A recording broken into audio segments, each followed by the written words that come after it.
All right, everybody, your next musician doing comedy. He's been dabbling with comedy for the last couple of years. He quit drinking. He stopped smoking crack. He is now the lead vocalist of Rising of the Tides. He's the one that kicked out the last comedian you saw out of the band. Give it up for Dennis Reed! How you all doing, humans? You having a good time? There's no band on stage with me. I find it kind of weird, man. I've actually played 5 metal shows here. It was awesome, but when I played, there was like a giant hole behind the drummer, and I looked back one day, and I was like, why'd you stop playing? And he had no sticks because he had dropped them underneath the stage. I thought that was cool.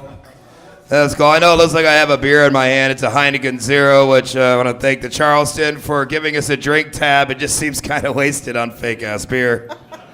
It's okay. I'm very sad all the time, so, you just take a drink and... Nothing's changed at all. Just my mouth is a little more moist. Yeah. No, I'm a fucking metal singer, dude. I love metal. I'm not a musician. I feel like a fraud up here because we all know that the singers don't carry gear and we don't give a fuck about anything. I just like getting my hatred out by yelling and screaming at people. Yeah, it's a good gig, really. I'm like, well, if you didn't want 30 things to carry, maybe you should have been a fucking drummer. I love punk rockers. They're my second favorite genre in the world. Brody is a badass. He's been coming into the comedy scene lately, and he's pretty fucking funny. We like to kind of pick on each other a little bit. He's like, oh, I like how your guitar players are all like, look at me, man. I can fucking play the guitar. And I'm like, yeah, it's because they learned how to play it. Like you punk rock motherfuckers.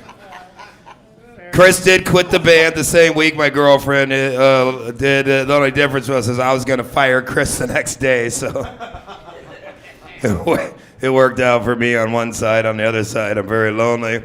I don't mind being single. I've learned some things. I've learned that you will never check your Amazon order more times than when you've ordered a Fleshlight. Like, you're sitting there naked on your couch with what could only be construed as too much fucking lube. Checking that order every 3 minutes and 22 seconds. What do you mean it hasn't left the warehouse yet? I got impatient, so I ordered a second one. It was an automatic Fleshlight. I don't know what that means. All I know is that my dog is terrified of the fucking thing, and now there's peanut butter everywhere. I don't manscape, so the goddamn thing got wrapped up in my pubes, and I had to cut them out like gum out of my fucking hair. It was fucking awful. But the Fleshlight got me thinking. I mean, yeah, sure, it didn't emotionally fucking make me feel any better, but what it did do is stop a lot of pointless arguments. I've never looked at my Fleshlight and been like, well, what do you want to eat tonight for dinner? All right? I know what it wants to eat, and it'll eat it whenever I fucking feed it to it. Never once has my Fleshlight yelled at me about fucking leaving the toilet seat up or down. Hey, man, I believe in equal rights. Look before you sit down and shut the fuck up. I'm going to die single. I'm aware of it. I don't care. Look at me. I'm from Alaska, the greatest state in the world. Fuck you, Texas. You have a tiny little shithole state. I don't care. Enjoy your Civil War, you fucktards.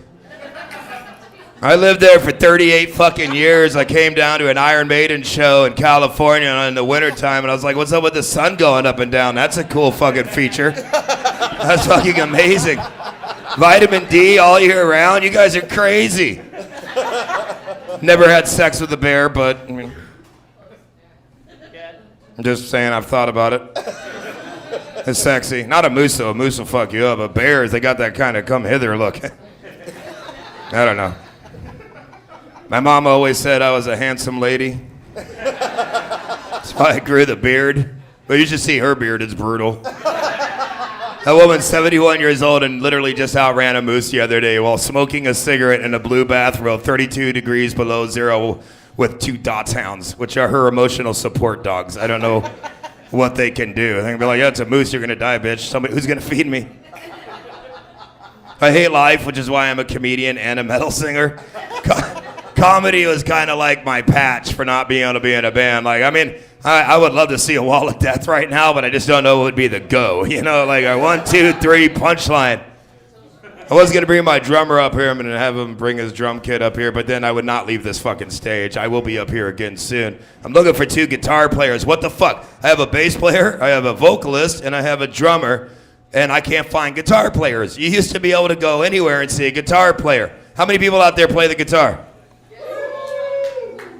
Well, not you, Chris. Anybody else?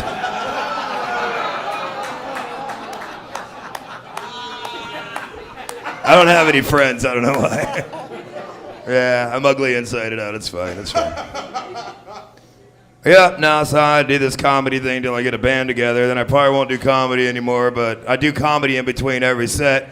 I like starting a metal show. Now I threw my voice out. I don't know how. I haven't got to sing, but for some reason, that's why I sound right now like somebody that if I pulled up into a van next to you, you would run. Hey, no, I just want directions. The candy's free, but I fucking I like to start. I'm gonna try to do this. I don't know if it's gonna work, but I like to start out the metal shows like, I want to see you elbow your best friend in the fucking face. And one time at this all ages show, this 16-year-old looked at me, threw me the horns, and then bam, blasted his buddy right in the face. And I was like, hey, little guy, I meant that like metaphorically. Like, now he's bleeding all over the floor. But it was cool. After the show, he came up to me. He's like, dude, can I get a picture with you? And there's a picture of me with this dude with my, I see you coming, Joe. With my arm around he's got blood on his face. And then his dad tried to beat me up like it was my fault. So then I fucked that kid's mom and gave her herpes, and now his dad will never forget me. Don't whoop. They see, this is why I know I'm not going to be alone forever, right? Like, you're gross, Bremerton, and I love you. The Charleston is fucking awesome. Is this place not fucking dope, dude? I'll tell you one more quick story. My last band, Split Skull, we were playing here on Halloween, and I wanted to dress up like a zombie, and so I had my face painted with green makeup on it, but when it dried, unfortunately, it turned black. I'm just saying I did like 2 songs as blackface, and it's not cool, because I'm not that guy. Then that's how you end a comedy set. No laughter at all. Hail Satan! All right, keep it going for Rott, everybody. Hey.